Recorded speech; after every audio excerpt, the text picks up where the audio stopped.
CV Mary stream চ্যানেলে আমি তোমাদেরকে ওয়েলকাম জানাচ্ছি। আহ, তোমরা দেখো, যারা 2025 সালে ওয়েস্ট বেঙ্গল জেকা এক্সাম দেবে, আহ, এখন সময়টা দেখো খুবই কমে আসছে। অলরেডি দেখো আমাদের জানুয়ারি মাস তো প্রায় মিড জানুয়ারিতে আমরা চলে এসেছি। আর কিছুদিনের মধ্যেই হয়তো নোটিশ বেরোবে, তোমাদের ফর্ম ফিল আপও স্টার্ট হবে। আমরা নিয়মিত ফলো আপ রাখছি ওয়েবসাইটে, মানে জয়েন্ট এন্ট্রান্স বোর্ডের ওয়েবসাইটে। তোমরাও ফলো করো। তোমরা যদি জানতে পারো তোমরা কমেন্টে আমাদেরকে ইনফর্ম করতে পারো। আর আজকে যে বিষয়টা আমি বলবো সেটা হচ্ছে, আহ, যেটা ভুল করে স্টুডেন্ট, যেটা আমরা ফলো করেছি।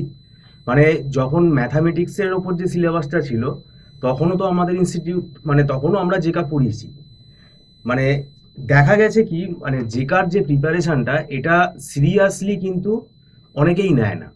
অনেক ভালো স্টুডেন্ট আমি দেখেছি, কিন্তু অফিসিয়ালি যে জেকার জন্য যে লেভেলটা, জেকার যে লেভেলের পরীক্ষা এবং সেই লেভেলটাকে অ্যাচিভ করতে গেলে তার জন্য যে প্রিপারেশনটা, সেটা ম্যাথামেটিক্স হোক আর কম্পিউটার সায়েন্স হোক, এখন তো বর্তমানে কম্পিউটার সায়েন্সের সিলেবাসই রয়েছে, এটা প্লেন পড়ে গেলে হবে না। কারণ এটা কনসেপ্ট হচ্ছে সব থেকে ইম্পর্টেন্ট, এবং প্র্যাকটিস করতে হবে, কোয়েশ্চেন অ্যান্সার সলভ করতে হবে, পরীক্ষা দিতে হবে।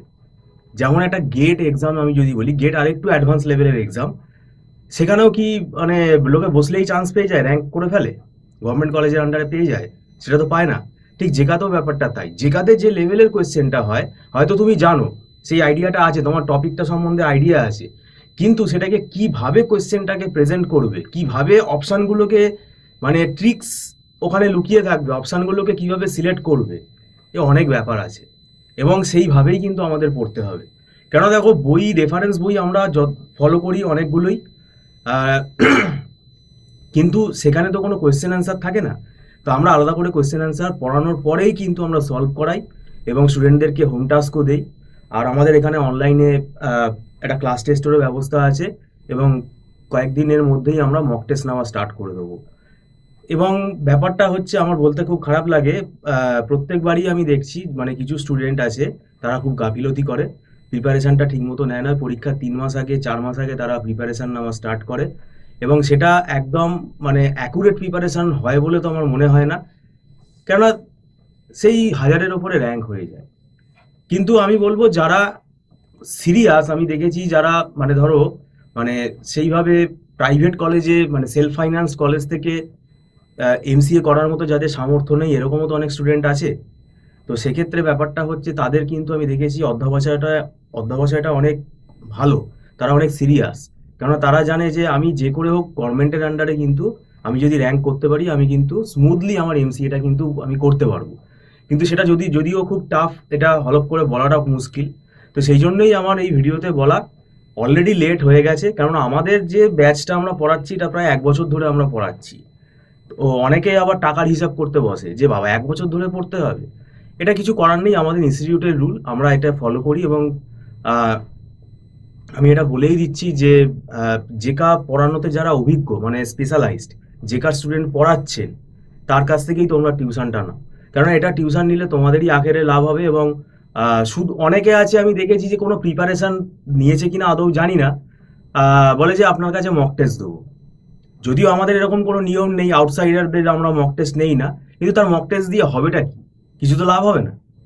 তো সেটাও কিন্তু মাথায় রাখতে হবে, কেননা মক টেস্ট দেওয়ার মতো যে কনফিডেন্সটা, সেটা তোমার তৈরি হবে কি করে? আর এখানে প্রায় 9-10খানা সাবজেক্ট আছে, এবং যারা নন আইটি স্টুডেন্ট আছো, তাদের তো ব্যাপারটা আর একটু সিরিয়াসলি ভাবা উচিত। কেননা সাবজেক্টগুলো তোমাদের কাছে নতুন। যদিও সি প্রোগ্রামিংটা হয়তো তোমরা আইডিয়া আছে তোমাদের। তো যাই হোক, ভিডিওটা সম্পূর্ণ দেখার জন্য তোমাদেরকে ধন্যবাদ জানাচ্ছি। এবং এই বিষয়টা বলে রাখি যে আমাদের এখানে খুব বেশি টাকা লাগে না, আমাদের এখানে লামসাম কোনো টাকা চার্জ করা হয় না। মান্থলি ফিস সিস্টেমে ক্লাস হয়, অনলাইন পেমেন্ট করে এখানে ক্লাসে জয়েন করতে হয় 1 মাসের ফিস পেমেন্ট করে। এবং রেকর্ডিং ক্লাসেরও এখানে ব্যবস্থা আছে, সেটা টার্মস অ্যান্ড কন্ডিশনস আছে, সেটা ফুলফিল করলে তবেই সেটা স্টুডেন্টরা সেটা নিতে পারে, সেটাও রেকর্ড ভিডিওগুলো পারচেস করতে হয়। আর এখন লাইভ ক্লাস আমাদের চলছে, তোমরা যদি জয়েন করতে চাও, আমি বলবো আর বেশি দেরি না করে, কারণ এখনো অনেকগুলো টপিকই বাকি আছে। এখনো যা বাকি আছে, তোমরা যদি এই মানে ভিডিওটা দেখার পরেই যদি তোমরা অ্যাডমিশন নাও, তো তোমাদের খারাপ হবে না। আমি বলবো যে একটা স্ট্যান্ডার্ড র্যাঙ্ক কিন্তু হবে। এবং অনেক প্রাইভেট কলেজ আছে যেগুলো খুব রেপুটেড প্রাইভেট কলেজ, মানে আমাদের কলকাতায় তো অনেক প্রাইভেট কলেজও আছে যেগুলো খুবই রেপুটেড এবং যথেষ্ট ভালো প্লেসমেন্ট রেকর্ড আছে তাদের। তো সেখানেও কিন্তু ওই জেকার থ্রু দিয়েই তারা কিন্তু অ্যাডমিশনটা নেয়, কাউন্সিলিংয়ের থ্রু দিয়ে নেয়, এবং যথেষ্ট ভালো র্যাঙ্ক করতে হবে, আবল তাবল র্যাঙ্ক করলে কিন্তু হবে না। তো সেটাও কিন্তু মাথায় রাখতে হবে। বাই চান্স তুমি ধরো প্রাইভেট কলেজেও যদি তুমি চান্স পাও, তো সেরকম রেপুটেড প্রাইভেট কলেজ থেকে তোমাকে যদি তোমার এমসিএ তুমি করার সুযোগটা পাও, সেটাও কিন্তু মাথায় রাখতে হবে, এবং সেটাতে সেই র্যাঙ্ক কিন্তু কম হতে হবে। যাই হোক, ভিডিওটা সম্পূর্ণ দেখার জন্য তোমাদেরকে থ্যাঙ্কস জানাচ্ছি। আর পরবর্তীকালে জিকা রিলেটেড আরও সাবজেক্ট ওয়াইজ আরও আমরা ইনফরমেশান দেবো, সেটার জন্য তোমরা চ্যানেলটাকে সাবস্ক্রাইব করতে পারো। Thank you so much.